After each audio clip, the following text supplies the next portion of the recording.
अच्छा जी, अस्सलाम वालेकुम। देखें, आज की क्लास में हम आ, एक बहुत इंपॉर्टेंट टॉपिक कवर करने जा रहे हैं। और इम्पॉर्टेंट बात, बहुत ही ज़्यादा इम्पॉर्टेंट बात इसके अंदर ये है कि आपका एक तो मार्जिनल कॉस्टिंग कवर हो जाएगा। एक अच्छा खासा बड़ा एरिया जो कवर हो जाएगा, इसमें हमें 45-50 मिनट्स लगेंगे इस टॉपिक को लेकर थोड़ा बहुत समझ के आहिस्ता आहिस्ता करने में। सर, वैसे तो इस टॉपिक के बहुत सारे नाम हैं, उनमें से एक स्पेसिफिक नाम है जो कि मैं आपसे बोल रहा हूँ। सर, इसका एक नाम जो कि बहुत ज़्यादा बोला जाता है, लिया जाता है, वो ये कि इसको एक नाम से बुलाया जाता है। इसको हम कहते हैं सर लिमिटेड रिसोर्सेज।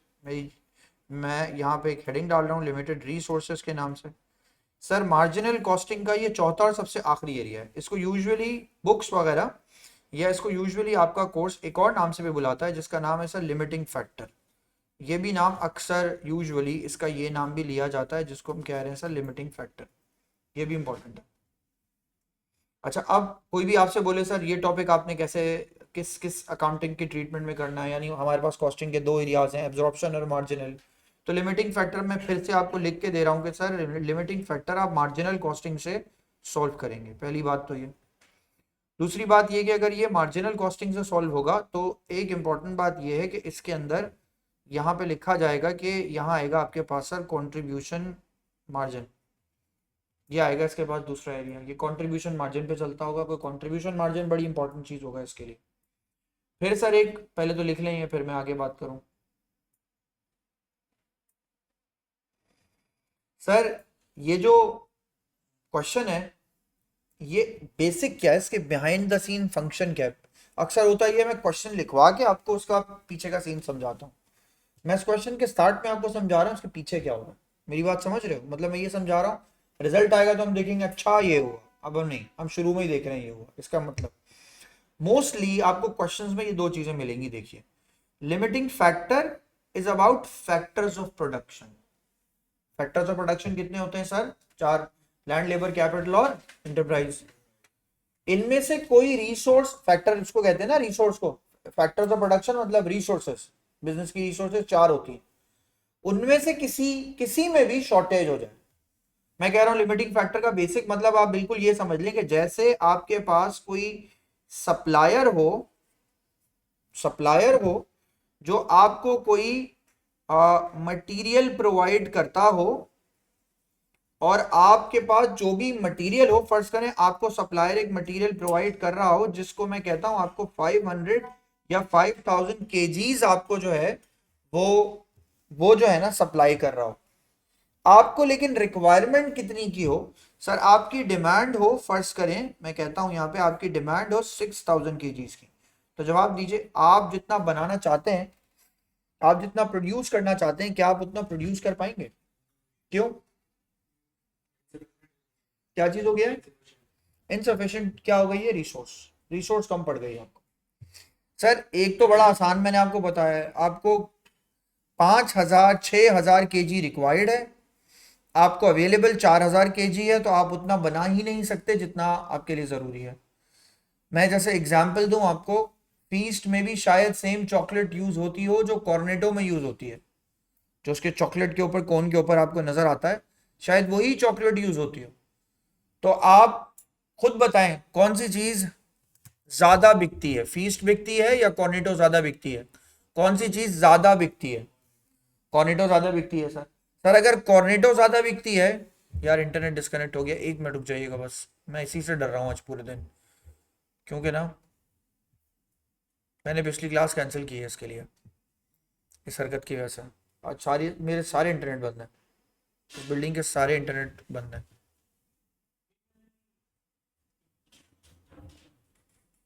एक मिनट दीजिएगा बस।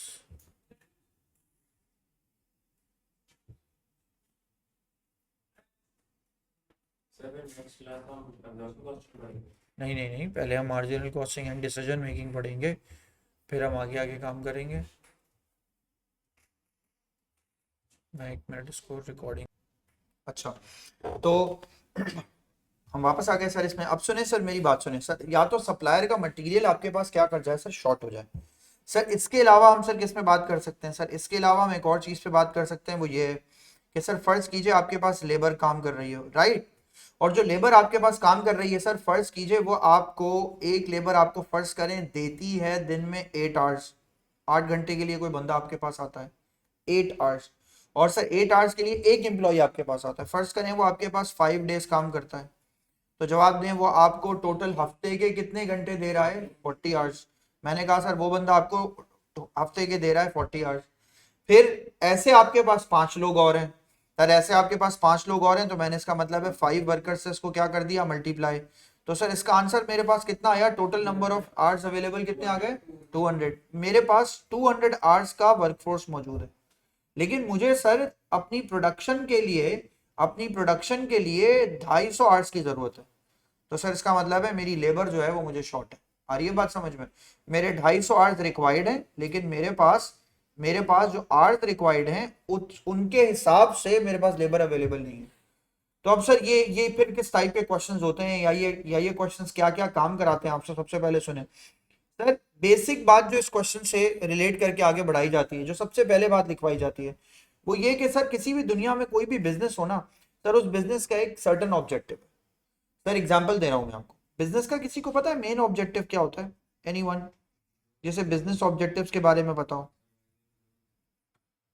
सर मैंने यहाँ लिखा सर बिजनेस ऑब्जेक्टिव्स के बारे में, अगर आपको पता, वेरी गुड, सही बोल रहे हो, सर्वाइवल, ग्रोथ और आगे, वेरी गुड। सर हम तो एज एन अकाउंटिंग सर्वाइवल की बात तो नहीं करेंगे ना, सर्वाइवल होगा वो तो मैनेजमेंट देख लेगी, ग्रोथ भी कौन देखेगी, मैनेजमेंट देखेगी। अकाउंटिंग एक बहुत इंपॉर्टेंट चीज पे काम करेगी, अकाउंटिंग के लिए बहुत जरूरी शय क्या है, एक हमारे पास बिजनेस ऑब्जेक्टिव है जिसका काम है सर मैक्सिमाइजेशन ऑफ क्या, मैक्सिमाइजेशन ऑफ प्रॉफिट। इसको जेड से भी लिख सकते हैं, एस से भी लिख सकते हैं। तो आपने सर एक ऑब्जेक्टिव लिखा मैक्सिमाइजेशन ऑफ प्रॉफिट, ये सबसे अहम ऑब्जेक्टिव है किसी भी बिजनेस का, ये सबसे अहम ऑब्जेक्टिव है किसी भी बिजनेस का। सर यहां तक आ जाइए, अब इसके बाद शुरू करते हैं, बिल्कुल ग्रोथ, प्रॉफिट, ये सारी चीजें इसमें बिल्कुल आएंगी। डन है? अब सर सुनिएगा और मेरे साथ साथ काम करते जाइएगा। सर मैंने कहा अगर आप बात कर रहे हैं बिजनेस के इस ऑब्जेक्टिव की जिसमें कहा जा रहा है मैक्सिमाइज करो प्रॉफिट, तो अगर ये बिजनेस का प्राइमरी ऑब्जेक्टिव है, तो हमें ये देखना पड़ेगा, अगर हम 2 3 4 प्रोडक्ट्स बनाते हैं, अगर हम मल्टीपल प्रोडक्ट्स बनाते हैं, तो किस प्रोडक्ट को हम सबसे ज्यादा बनाएंगे, हमें सबसे ज्यादा फायदा हो। और ये बात समझ में, यानी सर अगर मैं आपसे बोलूं कि सर आप बनाते हैं प्रोडक्ट ए, तो प्रोडक्ट ए के बनाने से आपको कोई फायदा होगा, एंड आप उसके साथ साथ क्या बनाते हैं, प्रोडक्ट बी। तो आपको ये डिसाइड करना होगा, अगर आपके पास मटेरियल अवेलेबल नहीं है सारा, तो आप ये तो सोचेंगे ना कि यार मैं कौन सा वाला प्रोडक्ट सबसे पहले ज्यादा बनाऊं ताकि मुझे ज्यादा फायदा हो, क्योंकि मटेरियल शॉर्ट है मेरे पास, लेबर शॉर्ट है मेरे पास। आ रही है बात समझ में? सर व्हाइट कलर का ना सूट, व्हाइट कलर का मेरे पास फर्ज करें 2000 गज कपड़ा है, तो मुझे डिसाइड करना पड़ेगा ना, मैं 2000 गज वाले कपड़े से ईद के कुर्ता सलवार सिलवाऊं या लोगों के जुम्मे के नमाज वाले बनवाऊं। कुछ होता होगा ना अलग। सर आप ये बोलेंगे अलग अलग नहीं होते, व्हाइट कलर का जो कुर्ता सलवार है जो मेरे पास अवेलेबल है, अब अगर आप फर्ज करें शादियों में भी लाइक देते हैं वो, तो लोग यूजुअली अपने निकाह में वही व्हाइट कलर का कुर्ता सलवार पहन के घूम रहे होते हैं। तो आपको ये डिसाइड करना है, अगर आपकी 3 4 टाइप की प्रोडक्ट्स हैं उसी कपड़े से, अगर आप उसी कपड़े से जो है वो एक डिफरेंट टाइप की प्रोडक्ट बनाते हैं, उसी कपड़े से आप जो है ट्राउजर बनाते हैं आप उससे व्हाइट वाले कपड़े से, और आप उससे कुर्ता शलवार बनाते हैं, तो आपको ये अज्यूम करना पड़ेगा कुर्ता शलवार ज्यादा बनाऊं या ट्राउजर ज्यादा बनाऊं। आपको कहीं ना कोई चीज फिगर आउट करनी पड़ेगी। और एक और बात सर, जरूरी नहीं है जो चीज आपको ज्यादा प्रॉफिट देती हो वो आप ज्यादा बनाएंगे, जरूरी ये है कि जो चीज आपको प्रॉफिट दे रही है उसकी डिमांड भी उतनी ज्यादा हो। डिमांड नहीं है प्रोड्यूस करके क्या फायदा। और ये मेरी बात समझ में, से मैं फर्ज करें बोलूं आपको फॉर्च्यूनर और टोयोटा करोला, सर ये सारी चीजें हों आपके पास, फर्ज कीजिए, और मैं आपसे कहूं कि सर टोयोटा करोला या फॉर्च्यूनर को अगर आप आमने सामने रखें, तो हो सकता है टोयोटा को ना सर फॉर्च्यूनर पे ज्यादा फायदा हो, फॉर्च्यूनर के बनाने में ज्यादा फायदा हो, लेकिन फॉर्च्यूनर की डिमांड नहीं है क्योंकि वो प्राइस में महंगी है। तो क्या करें, सारी फॉर्च्यूनर प्रोड्यूस कर दें या टोयोटा करोला ही प्रोड्यूस करें? करोला ही प्रोड्यूस करें, जिसकी डिमांड है उस हिसाब से उसको भी करेंगे। तो ये मिक्स एंड मैच टॉपिक है बड़ा जबरदस्त, ये आपको बहुत सारे डिसीजन मेकिंग सिखाएगा। और ये मेरी बात समझ में, बहुत बेहतरीन टॉपिक है, ये आपको बहुत सी चीजें सिखा के जाएगा। सर सबसे पहले तो ना, मैं इस टॉपिक को स्टार्ट करने से पहले पहले आपको ना एक इसके बारे में एक बात बताऊं। सर मैंने अभी तक क्वेश्चन ही नहीं लिखा, क्वेश्चन तो मैं आपको लिखवाऊंगा, लेकिन मैं उससे पहले आपको एक बात सिखा रहा हूं, ये बात समझो और आपको फौरन आइडिया हो जाएगा। सर ये बिल्कुल A1 बात हो गई। सर सुने, सबसे पहले सर स्टेप्स, पहले तो मैं आपको लिखवा रहा हूं सर, स्टेप्स टू सॉल्व, लिखें, step to solve a question with limiting factor.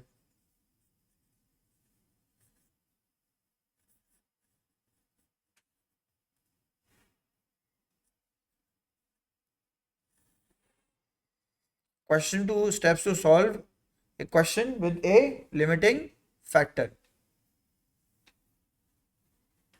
Done है. Step 1, there are 4 steps. Number 1, सबसे पहले आप क्या करेंगे, सबसे पहले आप कैलकुलेट द, लिखेंगे मेरे साथ साथ, calculate the contribution margin.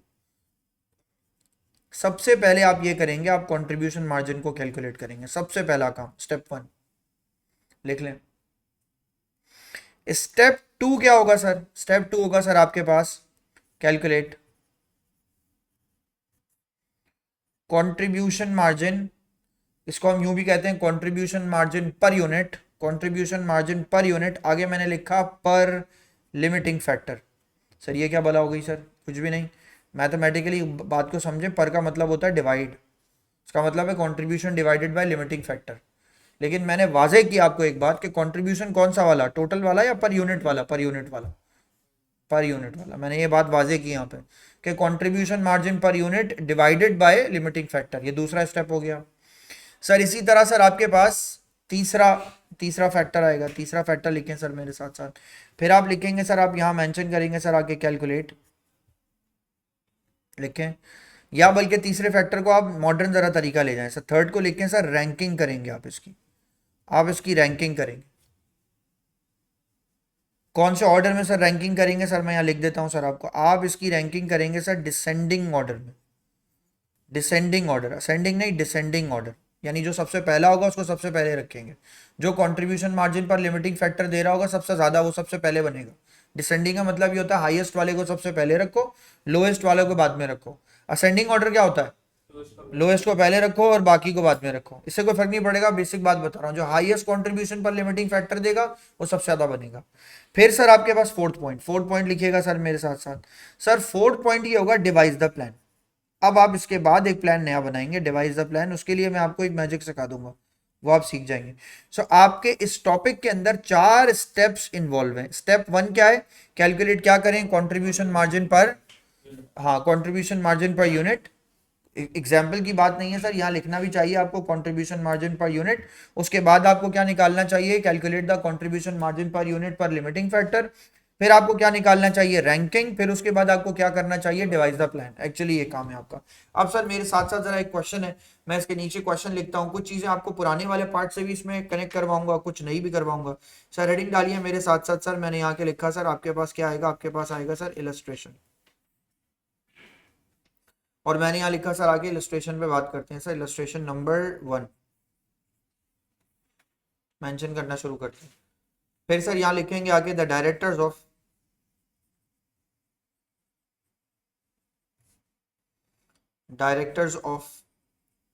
SH Limited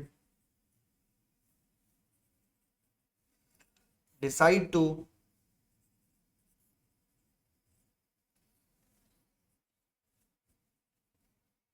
introduce a new product. A new product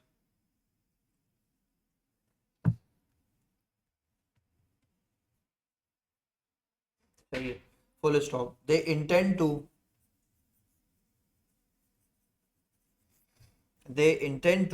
manufacture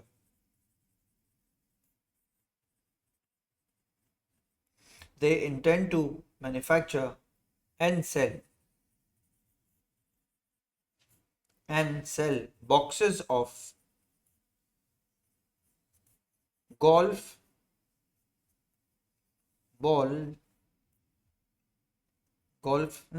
tease कर दो खाली. Golf tees. Sell boxes of golf tees. क्या बनाती थी पहले एसएच लिमिटेड? Golf balls. और एक बॉक्स में कितनी बॉल्स होती थी? 6. उन 6 बॉलों के सेट को हम एक यूनिट बोलते थे. याद है ना? अभी भी हमने सब क्वेश्चन में पूरा सब कुछ पीछे यही किया हुआ.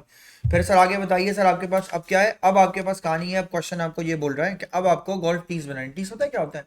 वो घास पे लगाते हैं, स्टील का होता है, जिसपे बॉल रखते हैं, शूट करते हैं. उसको गोल्फ टी बोलते हैं ना. वो टी है ना नीचे, वो जो टी लगी हुई है आपकी.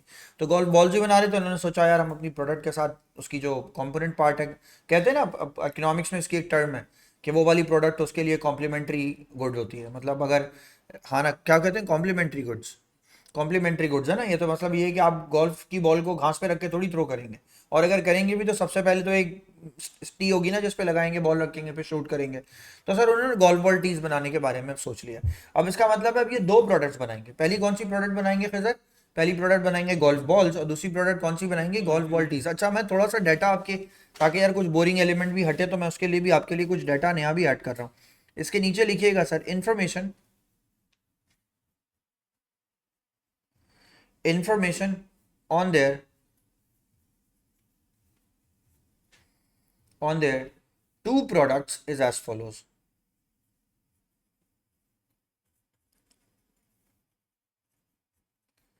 Two products is as follows. Done. लिख लें फिर मैं आगे बात करूं। अच्छा अब मैं क्या कर रहा हूं सर, मैं दो हिस्सों में डिवाइड कर रहा हूं। एक एरिया मैं सर गोल्फ बॉल्स के लिए बना रहा हूं और एक एरिया सर मैं बनाऊंगा गोल्फ टीस के लिए। तो मैंने बेसिकली क्वेश्चन को भी सर दो हिस्सों में ना स्प्लिट किया ताकि मैं आगे इसको भी बढ़ा सकूं और इस पर भी काम कर सकूं। यहाँ आया मैं। सबसे पहले सर मेरे पास a box of golf, a box of golf balls, और दूसरा सर मेरे पास आएगा अब a set of golf tees,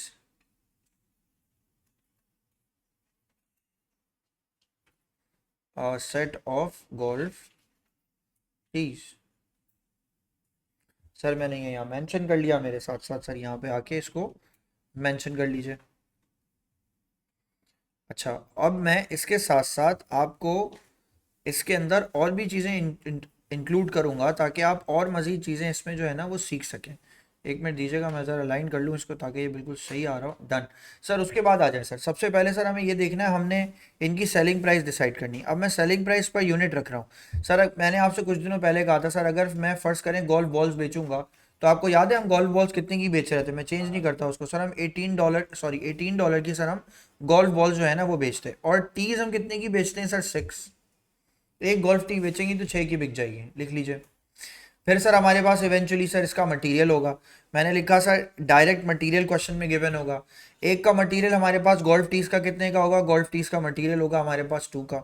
और गोल्फ बॉल्स का याद है आपको कितने का है सर मटेरियल? अगर आप पीछे जाके चेक करेंगे तो 2.075 का मिलेगा आपको। सही है। मैं कुछ इसमें चेंजेस लाता हूँ ताकि आपको कुछ तो चेंज मिले। लेबर में चेंज ले आता हूँ मैं, लेबर को ही फैक्टर करूंगा और लेबर में ही ले आता हूँ चेंज। मैं कहता हूँ सर डायरेक्ट लेबर की बात करते हैं, लिखें सर। डायरेक्ट लेबर में मैं लिखता हूं सर कि आपको गोल्फ बॉल्स बनाने के लिए 30 मिनट लगते हैं। मैंने लिखा सर 30 मिनट्स लगते हैं आपको। और 30 मिनट्स का मतलब ये होता है 30 मिनट्स एट द रेट आप जो पे करते हैं लेबर को वो $8 पर आवर करते हैं। राइट हो गया। लेकिन सर दूसरी तरफ सर आपको गोल्फ टीस को बनाने के लिए सर आपके पास 10 मिनट लगते हैं at the rate $3.6 per hour sir आपको मिलेगा यहाँ पे। डन हो गया। फिर सर क्वेश्चन में ज़रूर एक बात ये भी मेंशन करेंगे सर आपकी प्रोडक्ट की एक्सपेक्टेड डिमांड कितनी है। सर मैंने लिखा प्रोडक्ट की एक्सपेक्टेड डिमांड कितनी है। प्रोडक्ट की एक्सपेक्टेड डिमांड है सर इसकी 24,000 बॉक्सेस। इसकी डिमांड है सर आपके पास, यानी इसकी जो आपके पास एक्सपेक्टेड डिमांड है वो है सर 60,000 बॉक्सेस। 60,000 बॉक्सेस ये आपके पास सर इसकी डिमांड है। अब सर एक इंपॉर्टेंट बात पहले लिख लें ये। डन। डन।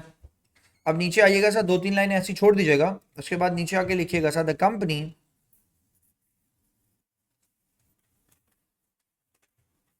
लिख लीजिएगा the company only has, the company only has 32,000, लिख लीजिए 32,000 hours. The company has only 32,000 hours available and wishes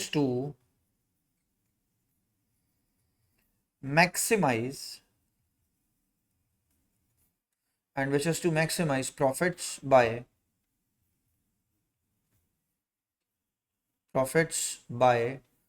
devising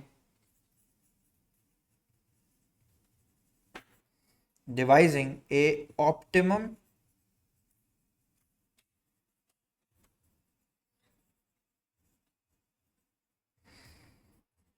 optimum production plan.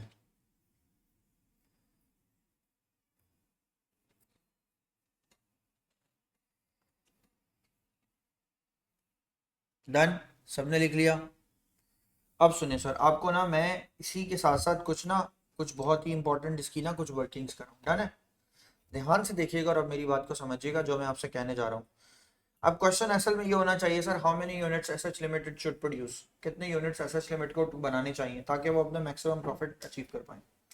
अब लेकिन पहले तो मुझे एक बात का जवाब दीजिए सर, थोड़ी सी आपको ये कैलकुलेशन समझ में आ रही है जो मैं देखें अभी करने जा रहा हूँ। सर मैंने कहा अगर फर्ज करें मैं गोल्फ बॉल्स की बात करता हूँ, तो मुझे एक बात कोई बता सकता है सर कि गोल्फ बॉल्स को बनाने के लिए, गोल्फ बॉल्स के सेट्स को बनाने के लिए सर मुझे टोटल टाइम कितना रिक्वायर्ड है? सर कैसे पता चलेगा सर? मुझे एक यूनिट को बनाने के लिए कितनी देर चाहिए होती है? 30 मिनट। एक यूनिट को बनाने के लिए कितनी देर चाहिए थी गोल्फ बॉल्स के लिए? 30 मिनट। सर मैंने यहाँ लिखा मुझे कितनी यूनिट, मुझे कितनी देर चाहिए? मुझे 30 मिनट। क्या आपको 30 मिनट के बारे में कुछ पता है दुनिया में? 30 मिनट का मतलब क्या होता है? आधा घंटा। Very good. तो इसका मतलब है सर एक घंटे में आधा घंटा कितनी दफा आता है? 2 बार आता है। मैंने बड़ी आसान सी मैथ कर दी आपके लिए। मैंने कहा एक घंटे में आधा घंटा कितनी बार आता है? 2 बार। सर तो बेसिकली ये नहीं कहते, बेसिकली ये कहते हैं 30 मिनट्स डिवाइडेड बाय क्या? 60 मिनट्स। इसका मतलब है सर इसका आंसर आ गया आपके पास कितना? 1/2। एक घंटे में 2 यूनिट्स बनते हैं। 1 रिप्रेजेंट आवर्स, एक आपका रिप्रेजेंट कर रहा है आर को, और 2 रिप्रेजेंट कर रहा है आपकी किस चीज को? ये आपके लिए रिप्रेजेंट कर रहा है सर यूनिट्स को। आप इतनी देर में इतने यूनिट्स बना लेते हैं। आ रही है बात समझ में सर? लेकिन अब मेरा सवाल ये है कि अगर मैं 30 मिनट में 1 यूनिट बना रहा हूँ और एक घंटे में 2 यूनिट बना रहा हूँ, तो मेरा सवाल अब बड़ा इंपॉर्टेंट है। मेरा सवाल ये है कि गोल्फ बॉल्स बनानी मुझे कितनी है? सर मुझे गोल्फ बॉल्स बनानी है 60,000, राइट। अगर मैं 60,000 गोल्फ बॉल्स बनाऊंगा तो जवाब दीजिए, मल्टीप्लाई करूंगा इसको किसके साथ? मल्टीप्लाई करूंगा इसको 30 अपॉन किसके साथ? 30 आधे, हाँ 30 मिनट्स अपॉन क्या कर दूंगा सर मैं इसको? 60 मिनट्स। सर तो मुझे ये पता चलेगा मुझे टोटल आवर्स इसके कितने चाहिए? कितने चाहिए सर? सर मुझे इसके लिए आवर्स टोटल चाहिए कितने? 30,000। तो मैंने ये कहा सर मुझे टोटल 30,000 आवर्स चाहिए। आ रही है बात समझ में? मेरा प्लान जो है वो ये है कि मैं अगर गोल्फ बॉल्स पूरी बनाना चाहता हूँ तो मुझे 30,000 घंटे चाहिए। आ रही है बात समझ में? दूसरी चीज सर, अगर मैं गोल्फ टीज को 2 मिनट के लिए देखूं, अगर मैं सर किसको देखूं? गोल्फ टीज को। सर जवाब दीजिए गोल्फ टीज कितनी देर में बन जाती हैं? सर गोल्फ टीज बनती हैं, उसका भी एक स्पेसिफिक टाइम है। क्या टाइम है फिर से बोलिए? 10 मिनट में एक बन जाती है। सर अगर 10 मिनट में एक बन जाती है तो इसका मतलब है 60 मिनट्स में कितनी बन जाती है? 6। मैंने लिखा सर इक्वल्स टू 1/6 बन जाती है। तो अगर ये ऐसे बन जाती है तो सर मैं आके यहाँ पे अप्लाई करता हूँ, मैं अप्लाई करता हूँ, मुझे 24,000 बॉक्सेस बनाने हैं इसके। तो मैं 24,000 बॉक्सेस को मल्टीप्लाई कर देता हूँ 1/ किसके साथ? 6 के साथ। अगर मैं इसको 1/6 के साथ मल्टीप्लाई कर दूंगा तो सर टोटल आवर्स मेरे पास कितने आ जाएंगे? 4,000 आवर्स। तो सर मैंने ये कहा 4,000 घंटे चाहिए। अब क्वेश्चन अगर ये आपसे पूछे, सुने, अगर क्वेश्चन आपसे ही पूछे हाउ मेनी आवर्स, क्वेश्चन पूछ रहा है, मैं नहीं पूछ रहा, how many hours S H limited require या रिक्वायर्स टू प्रोड्यूस, या टू प्रोड्यूस कितने units? To produce full full to produce full requirement, जितनी आपकी रिक्वायरमेंट है उसको पूरे को कंप्लीट करने के लिए आपको कितने आवर्स चाहिए? कोई बता सकता है सर कितने आवर्स चाहिए? सर 34,000। कैसे सर? 30,000 आवर्स आपको चाहिए सर गोल्फ बॉल्स बनाने के लिए, 4,000 आवर्स आपको चाहिए सर क्या बनाने के लिए? 4,000 आवर्स आपको चाहिए सर क्या चीज़ प्रोड्यूस करने के लिए? सर आपको गोल्फ की टीज। तो इसका मतलब है आपको टोटल कितने आवर्स चाहिए? आपको 34,000 आवर्स चाहिए। अब देखिएगा सर लिमिट कहाँ लगी है, गौर से सुनिए। सर ये बन गया क्या आपके लिए? फिर से बताओ ये क्या बन गया आपके लिए? कितने टोटल आवर्स? क्वेश्चन में जाता हूं सर, मैं सबने लिख लिया होगा, आई बिलीव सबने लिख लिया होगा। मैं बहुत आहिस्ता आहिस्ता करके आपको समझा रहा हूँ सर, जरा दोबारा पढ़ते हैं। कंपनी के पास कितने आवर्स अवेलेबल है? सर कंपनी के पास तो आवर्स ही नहीं है। आ गई बात समझ में? टोटल आवर्स कितने चाहिए? 34। हमारे पास कितने हैं? 32। अब हमें सोचना पड़ेगा पहले किसको बनाए। आ रही है बात समझ में? 5-6 साल मतलब? नहीं नहीं, एक लेबर थोड़ी काम कर रही होगी, नंबर ऑफ एम्प्लॉयज तो बहुत सारे काम कर रहे होंगे ना। एक लेबर काम करती है, हाँ ये तो 10-12 साल हो गए। एक क्यों क्यों सोच रहे हो? एक एक फैक्ट्री में 1,500 आदमी काम कर रहे हैं यार, क्या फर्क पड़ रहा है? 1,500 मल्टीप्लाई बाय 8 तो बहुत हो गए ना, एक ही दिन में हो गए। तो अब मेरी बात समझाइए। तो 32,000 घंटे आपके पास अवेलेबल है। सर अब मेरी बात सुने, अगर जो काम मैंने अभी अभी आपके सामने लिखा है अब उसको 2 मिनट के लिए जरा साइड में करते हैं और अब मेरी बात सुने। तो सर जब आपके पास कोई रिसोर्स लिमिट कर जाए, मैंने कहा सर जब आपके पास कोई रिसोर्स क्या कर जाए, फिर से बोलो, जब कोई रिसोर्स आपके पास क्या कर जाए, लिमिट लग जाए, तो उस रिसोर्स को अब आपने एक प्रॉपर प्लान के थ्रू क्या करना है, काम करना है उसके ऊपर। सुने क्या प्रॉपर प्लान है सर, प्रॉपर प्लान है ये, आई बात समझ में, ये स्टेप्स हैं, अगर आप ये स्टेप सॉल्व करेंगे तो आपका मसला सॉल्व हो जाएगा। लिमिटिंग फैक्टर इन 4 चीजों पे काम करता है। नंबर 1 क्या, पहला पार्ट क्या होगा, कंट्रीब्यूशन मार्जिन पर यूनिट निकालना है आपको। तो सर मैं भी सबसे पहले ये काम करता हूँ सर, जो मैंने आपको सिखाया है मैं उसी बात को फॉलो करता हूँ सर। मैं सबसे पहले स्टेप 1 सॉल्व करता हूँ, मैंने लिखा सर आके स्टेप 1 सॉल्व करते हैं। स्टेप 1 में मैं आगे सॉल्व क्या करता हूँ सर, सबसे पहले मुझे क्या चाहिए, सबसे पहले मुझे चाहिए सर कंट्रीब्यूशन मार्जिन, यही 4-5 मार्क्स का होगा, यही पार्ट आपका, बाकी के पार्ट तो बाद में बात करेंगे। कंट्रीब्यूशन मार्जिन आप क्या लिखेंगे, contribution margin per unit. Sir जवाब दीजिए, कंट्रीब्यूशन मार्जिन पर यूनिट अगर मैं निकालने जाऊंगा तो मैं सबसे पहले किसका निकालूंगा, गोल्फ बॉल्स, और उसके बाद सर मैं किसका निकालूंगा, उसके बाद मैं निकालूंगा सर गोल्फ की टीज का। मैंने यहां तक आगे सर इसको मेंशन कर दिया। सर जवाब दीजिए, यहां आएगा सर आपके पास selling price per unit. Sir जवाब दीजिए, गोल्फ बॉल्स की सेलिंग प्राइस पर यूनिट कितनी है सर, 18। सर गोल्फ टीज की कितनी है सर, गोल्फ टीज की है सर 6। सर उसके बाद जवाब दीजिए, फिर क्या आएगा आपके पास, डायरेक्ट मटेरियल, फिर क्या आएगा आपके पास सर, डायरेक्ट लेबर, ऐसे ही आएगा सब ये। सर अब मुझे एक बात का जवाब दीजिए, मटेरियल तो गिवन है, मटेरियल गोल्फ बॉल्स का कितना है, 2.075। सर मैंने यहाँ लिखा, ये है ना 2.075 है ना सर, ये मैंने यहाँ लिखा। और दूसरे वाले का कितना है सर, दूसरे वाले का है 2, आ गया। अब सुने, अब वो जो लिमिटिंग फैक्टर है ना वही हेल्प कराएगा आपको डायरेक्ट लेबर निकालने में, आवर्स निकालने में आपको वही हेल्प कराएगा। कैसे सर, आप एक लेबर को 1 घंटे के कितने पैसे दे रहे हैं बॉल्स के लिए, गोल्फ बॉल्स के लिए कितने दे रहे हैं, $8। सर मैंने कहा आप $8 दे रहे हैं किसी एक को, उसमें $8 में वो आपको कितने यूनिट्स बना के दे रहा है, वो $8 में आपको मैंने कहा सर 30 अपॉन क्या करके दे रहा है, 60, 2 यूनिट बना के दे रहा है ना, 1/2, 1 घंटे में 2 यूनिट बना के दे रहा है। तो इसका मतलब है $8 एक यूनिट की कॉस्ट नहीं है, $8 में 2 यूनिट बन जाते हैं। तो एक यूनिट की कॉस्ट कितनी है सर, सर कमाल ये 4। दूसरे ब्रैकेट में जाइए, दूसरा ब्रैकेट ये कह रहा है कि सर आपको, आप लेबर को क्या पे करते हैं, दूसरी तरफ चेक कीजिए, डॉलर कितना, डॉलर 3 पॉइंट कितना 6, लेकिन 3.6 जो ले रहा है वो 10 मिनट में 1 यूनिट बना रहा है। तो इसका मतलब है सर 60 मिनट्स के हिसाब से सर वो आपकी कितने यूनिट्स बना रहा है, 0 पॉइंट कितना 6। और ये बात समझ में, 3.6 पर आवर ले रहा है वो, और 1 यूनिट में वो 1 घंटे में वो 6 यूनिट बना रहा है। और ये बात समझ में, तो 0.6 का 1 यूनिट पड़ा मुझे। हुसैन मेरी बात समझ में आई, मैंने कहा एक दर्जी है, फातिमा 15 मिनट ले रहा है शर्ट सिलने के, तो 1 घंटे में कितनी शर्ट सिलेगा, 4।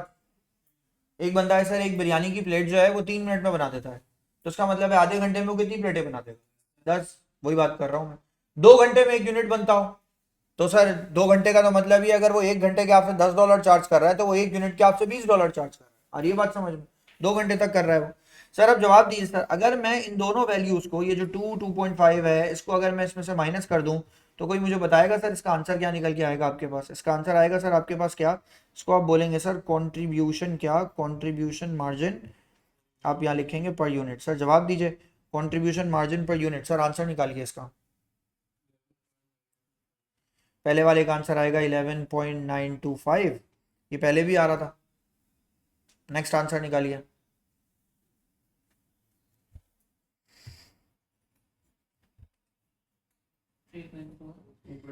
दूसरे का आंसर आ गया सर मेरे पास 3.4। अब तक देखे मैं आपको बताऊं, अब तक मैंने क्वेश्चन के अंदर कोई भी, अब तक मैंने क्वेश्चन में कोई भी, रमीशा कॉपी नहीं किया क्या पहले वाला, वापस जाऊं,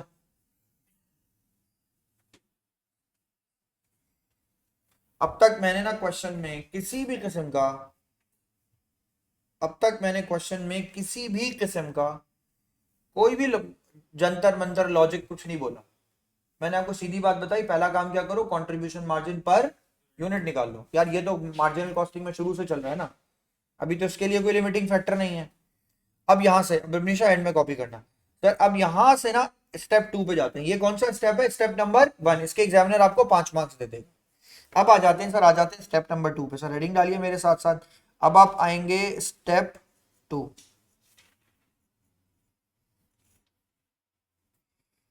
स्टेप 2 ये कह रहा है कि आपको contribution margin per unit should be divided by limiting factor, CM per unit divided by limiting factor. अब मसला ये, बच्चे का सवाल ये होगा, सर लिमिटिंग फैक्टर क्या बोला है? बेटा वो घंटे हैं जो आपके काम को रिस्ट्रिक्ट कर रहे हैं, उनको कहते हैं लिमिटिंग फैक्टर। तो हाँ 2000 घंटे, मैं उनको अगर पर यूनिट पे बात करूं तो याद करें लिमिटिंग फैक्टर यही तो है। लिमिटिंग फैक्टर यही है कि आपको 30 मिनट चाहिए एक यूनिट बनाने के लिए, दूसरी तरफ आपको 10 मिनट चाहिए सर, कितने, एक घंटे में 60 मिनट में से 10 मिनट चाहिए आपको गोल्फ टीज बनाने के लिए। यही लिमिटिंग फैक्टर है, मैं लिख रहा हूँ सर, इसी का नाम लिमिटिंग फैक्टर है। क्यों है अभी आपको समझ में आ जाएगा सर। इसका मतलब है सेकंड स्टेप ये है।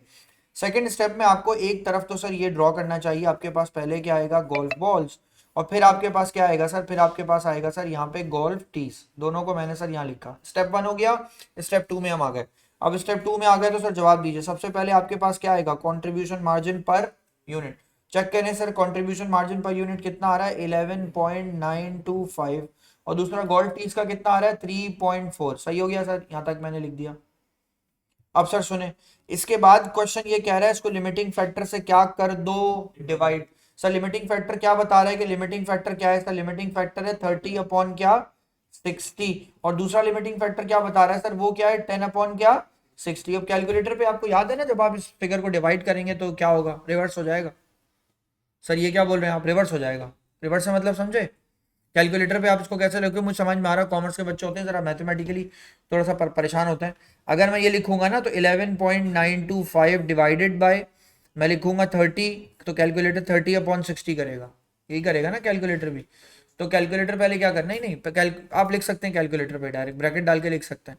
कैलकुलेटर एक्चुअली, कैलकुलेटर इसको ऊपर ले जाएगा डिवाइड करके मल्टीप्लाई करने। आ रही है बात समझ में, 30 अपॉन 60 का मतलब होता है 1/2, तो वो 2 को ऊपर मल्टीप्लाई करेगा। और ये बात आप करके भी देख लें, मल्टीप्लाई किया हुआ आंसर आएगा आपके पास, आप कैलकुलेटर यूज करके देखें। आ रहा है ना सर 23, डबल कर रहा है वो, उसको मैंने बोला ना वो 2 से उसको मल्टीप्लाई कर देगा, खुद ब खुद कर देगा। साइंटिफिक कैलकुलेटर तो कुछ नहीं करना पड़ेगा। क्या आंसर आ रहा है आपके पास, 23 पॉइंट। तो इसका मतलब है सर कंट्रीब्यूशन मार्जिन पर limiting factor, contribution divided by limiting factor, क्या आंसर आया 23 पॉइंट क्या 85, 23.85। दूसरे का आंसर निकालिए 3.4। सेकंड का आंसर निकालिए सर, आपके पास आएगा 3.4। मैं इनकी क्लास जरा साइन इन कर दूं, चेक करें सर, बोले। इसका आंसर आएगा सर आपके पास 20.4। अच्छा अब मैं आपको एक, मैंने आपको ना ये सबसे पहले आते ही सबसे पहले बम क्यों गिराया, ये टाइम वाला 10 डिवाइडेड बाय 60, 30 डिवाइडेड बाय 60। कमाल की बात बताऊं, एक एक बात बताइए, इससे ज़्यादा अच्छा समझ में आता है लिमिटिंग फैक्टर। कमाल की बात हुसैन, इसी से समझ में आया मुझे भी पहली बार।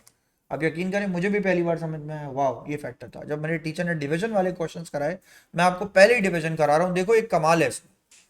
एक बात बताओ, अगर एक चीज एक दफा एक घंटे में एक दफा बनती हो, एक चीज एक घंटे में एक दफा बनती है तो एक ही दफा कंट्रीब्यूशन देती है।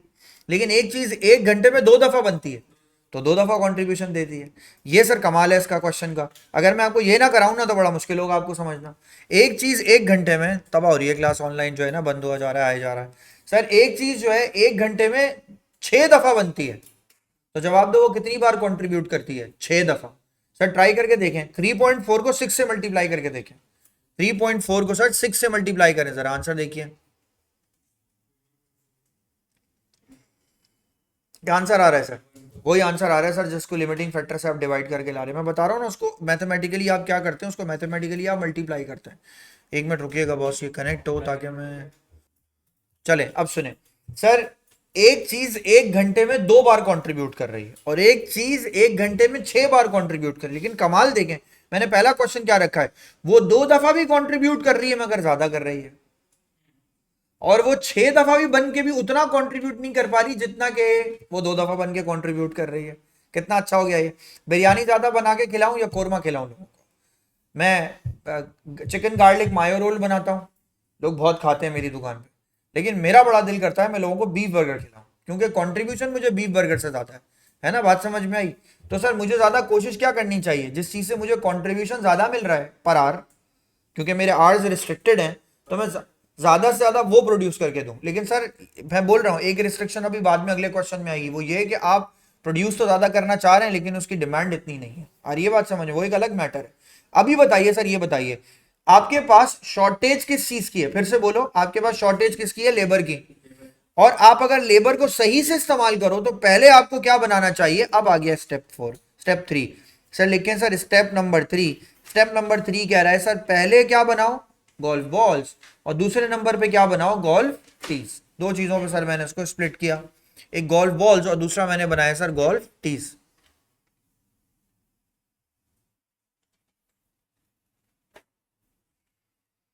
रमीशा हम ये देखना चाह रहे हैं, मैं फिर से बता रहा हूँ, ऑनलाइन एक बच्चा है वो मुझसे सवाल पूछ रहा है, मैं दोबारा बता रहा हूँ सर, हम ये देखना चाह रहे हैं रमीशा कि ना कौन सी चीज एक घंटे में कितना ज्यादा कंट्रीब्यूट करती है। तो अब ये देखो कि दोनों में देखो, अगर मैं गोल्फ टीज गोल्फ बॉल्स की बात करूं तो गोल्फ बॉल्स हमें एक घंटे में हालांकि सिर्फ 2 दफा बनती है मगर हमें कंट्रीब्यूशन उससे ज्यादा मिलता है। और दूसरी तरफ हमें गोल्फ टीज से कंट्रीब्यूशन कम मिलता है। तो जो ज्यादा कंट्रीब्यूट करेगा इन एन आर, हम कोशिश करेंगे हम सबसे पहले उसको प्रोड्यूस करें। रमीशा बात समझ में आई? अब सुनो आगे देखो, अभी ना आपको जो मैजिक पार्ट है वो अब आएगा सामने आपके। अब आप देखें सर पहले हमें क्या बनाना है, मैंने कहा सर ये हो गया मेरे लिए स्टेप 3, और हमें सबसे पहले क्या बनाना है? सर हमें सबसे पहले बनाना है सर क्या? Golf balls. अब मैं आपको ना एक मैजिकल तरीका बता रहा हूँ, मार्किंग स्कीम को छोड़िए, मेरी बात को अप्लाई कीजिए। सर मैं आपको एक ऐसा तरीका बता रहा हूँ स्टेप 4 डिवाइस द प्लान वाला, कि सर आप हैरान भी रह जाएंगे और आपका ज़िंदगी का काम भी आसानी से हो जाएगा। सर मैंने कहा device the plan, device plan, device production plan. और मैं आपसे कह रहा हूँ सर इसमें हमेशा आपको पता है क्या करना है? सुने, आप यूनिट्स को लिमिटिंग फैक्टर से मल्टीप्लाई करते जाए, बस आपने ये करना है, ये है आपका formula, units multiply by limiting factor. अब वो लिमिटिंग फैक्टर अगर आर्स है तो टोटल आर्स आंसर आएगा, अगर वो लिमिटिंग फैक्टर मटेरियल है तो टोटल मटेरियल आंसर आएगा।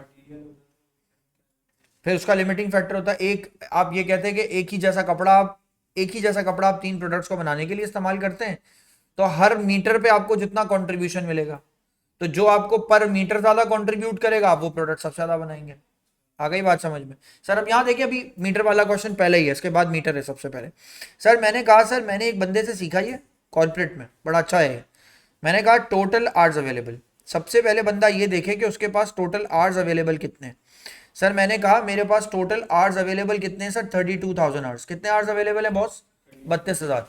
34,000 मुझे चाहिए लेकिन मुझे मेरे पास अवेलेबल तो 32,000 है। सुनिएगा, सबसे पहले मुझे हुसैन क्या प्रोड्यूस करना चाहिए? अब golf balls golf tees golf balls मैंने लिखा सर, आगे मैंने यहाँ पे अप्लाई किया, सर मुझे सबसे पहले गोल्फ बॉल्स को प्रोड्यूस करना चाहिए।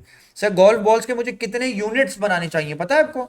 सर मुझे 60,000 यूनिट्स बनाने चाहिए, पता है आपको? और हर यूनिट बनने में कितनी देर लगेगी सर? हर यूनिट को बनने में sir 30 divided by 30 minutes divided by कितना? 60। सर क्या कहा था मैंने अभी आपको ऊपर? यूनिट्स मल्टीप्लाई बाय क्या? लिमिटिंग फैक्टर, ये किया है मैंने। 60,000 units multiply by limiting factor. जवाब दें कितने घंटे सर आपके इसमें इस्तेमाल हो गए? 30,000। सर मैंने कहा 30,000 आवर्स, तो मैंने हुसैन यहाँ लगा दिया। कमाल देखो, जो मैं आपको प्रोडक्शन प्लान बता रहा हूँ ये लिख दिया। आप जवाब दीजिए, अगले वाले के लिए आपके पास आवर्स अवेलेबल है या नहीं है? है या नहीं है? नहीं है, वेरी गुड है, मगर पूरे हैं या नहीं है? नहीं पूरे नहीं है सर। तो कितने बच गए सर? मैंने कहा 30 को माइनस कर दो, 30 को माइनस करो, 2,000 आवर्स अवेलेबल है। सुने अब यहाँ देखें, कमाल बताऊं, आसान कर रहा हूँ जिंदगी आपकी। इसको फॉरवर्ड कैलकुलेट करता हुआ लाया हूं, तो सर जवाब दें अगर रिवर्स कैलकुलेट कर लूं तो ये पता चल जाएगा कितने यूनिट्स बनाने हैं। वाह, ये भी काम आसान हो गया। रिवर्स कैसे कैलकुलेट करूं? सर रिवर्स कैलकुलेट करूं, मल्टीप्लाई बाय 10 अपॉन क्या कर दूं? Multiply by 10 upon 60। Limiting factor तो पता है मुझे सर, लिमिटिंग फैक्टर पता है, तो यूनिट्स मुझे नहीं पता। आ गई बात समझ में? कितने यूनिट्स बनाने, रिवर्स कर दिया मैंने। कैसा सर? 2,000 को डिवाइडेड बाय 1/60 कर दें सर, तो इसका मतलब है आपकी गोल्फ टीज कितने की बनेगी वो आप इसी फॉर्मूले से निकाल लेंगे सर। गोल्फ टीज यानी मैंने 2,000 आवर्स को डिवाइडेड बाय 1/60 कर दिया, हाफ बनेंगे, हाफ। हाँ वेरी गुड सर, 12,000 यूनिट्स आप प्रोड्यूस कर सकते हैं गोल्ड टीज के। कितने प्रोड्यूस करना चाहिए थे आपको? 24,000। आप कितने प्रोड्यूस कर पाए? 12,000। रिस्ट्रिक्शन हो गई ना आपके ऊपर, इससे ज्यादा आप जा नहीं सकते। सर अगर मैं इसके 24,000 पहले और उसके कम प्रोड्यूस करता तो लॉस हो जाता आपका। और ये बात समझ में आपको? तो जो चीज पहले, बस फर्क क्या है, गौर से सुनिएगा, अच्छी बात समझने वाली है कि आपने जहां तक आपके पास आवर्स अवेलेबल थे आप फॉरवर्ड कैलकुलेट करते रहे, जहां आपके आवर्स रिस्ट्रिक्ट हुए आपने रिवर्स कैलकुलेट कर दिया। रिवर्स इसलिए कैलकुलेट किया ताकि आप इसको जब इससे क्या कर देंगे, आप इस वैल्यू को जब इस वैल्यू से डिवाइड करेंगे तो आपको ये पता चल जाएगा कितने यूनिट्स रिक्वायर्ड है। आ गई बात समझ में? क्वेश्चन अब आपसे ये बात जरूर बोलेगा, अब एक बात करिए कि सर प्रॉफिट बताइए, ऐसा करने से इनको प्रॉफिट क्या मिला। ये स्टेप 4 का हिस्सा नहीं है जो अब मैं बोल रहा हूँ, ये मैं आपको ऐसे ही बता रहा हूँ कि what will be the profit if we devise the plan. Profit भी तो बताना चाहिए ना हमें। सर प्रॉफिट चेक करते हैं सर, अब इसका आ जाए यहाँ पे सर। सर हम इसका प्रॉफिट अगर निकालेंगे तो सबसे पहले तो सर मैं यहाँ के मेंशन करूंगा, सर आपके पास क्या आएगा, गोल्फ बॉल्स, फिर सर आपके पास क्या आएगा, गोल्फ टीज, यहाँ आ गया सर ये golf balls and golf tees, ये दोनों चीज़ें सर मैंने यहाँ पे सामने लिख दी। सर सबसे पहले सर ज़्यादा दूर नहीं जाते, कंट्रीब्यूशन मार्जिन पर यूनिट पे जाते हैं। एक का कंट्रीब्यूशन मार्जिन पर यूनिट कितना है, 11.925, राइट, ऐसा ही है ना, चेक कर लो। और दूसरे का कितना है कंट्रीब्यूशन मार्जिन, 3.4, पीछे जाके चेक कर लीजिए 3.4 है आपके पास। सर जवाब दीजिए, इसकी क्वांटिटी में कितनी प्रोड्यूस करूंगा, गोल्फ बॉल्स की कितनी प्रोड्यूस करूंगा, 30,000, 30,000 या 60,000, 30,000 तो हमारे पास आर्स हैं सर। प्रोड्यूस कितने करूंगा, प्रोड्यूस करूंगा सर मैं 60,000 यूनिट्स, यूनिट है मेरे पास। और गोल्फ टीज मुझे 24,000 बनानी थी, उसके मैं कितने बनाऊंगा, उसके मैं 12 बना सकता हूं क्योंकि मेरे पास ज़्यादा है ही नहीं। सर मैं इनको मल्टीप्लाई कर दूंगा, इतना कंट्रीब्यूशन सर मैं यहाँ से जमा करके लेके आऊंगा। सर कंट्रीब्यूशन निकालिए, बिल्कुल इन दोनों को आपस में contribution multiply by quantity, CMQ, contribution multiply by quantity, यही कर रहा हूँ। 715,500, नेक्स्ट का आंसर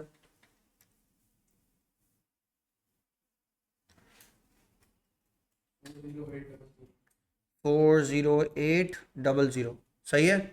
इन दोनों को आप प्लस कर दें तो इससे आपका निकल आएगा CM पूरा। इन दोनों को प्लस कर दें 715500, प्लस कर देंगे इसके अंदर 40800,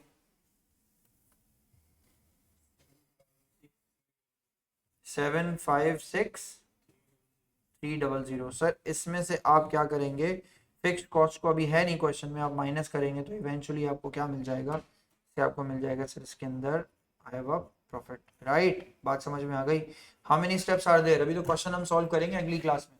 how many steps are there, 4। पहला स्टेप क्या है, कंट्रीब्यूशन मार्जिन पर यूनिट निकालना। दूसरा स्टेप क्या है, कंट्रीब्यूशन मार्जिन पर लिमिटिंग फैक्टर निकालना। फिर उसके बाद चौथा स्टेप क्या है, चौथा स्टेप है रैंक करना। पांचवा स्टेप, चौथा सॉरी तीसरा स्टेप क्या है, रैंकिंग। चौथा स्टेप क्या है, डिवाइस द प्लान।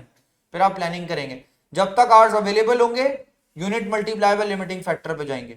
जैसे ही आवर्स रिस्ट्रिक्ट होंगे, hours divided by limiting factor से रिवर्स कर गए। आ रही है बात समझ में?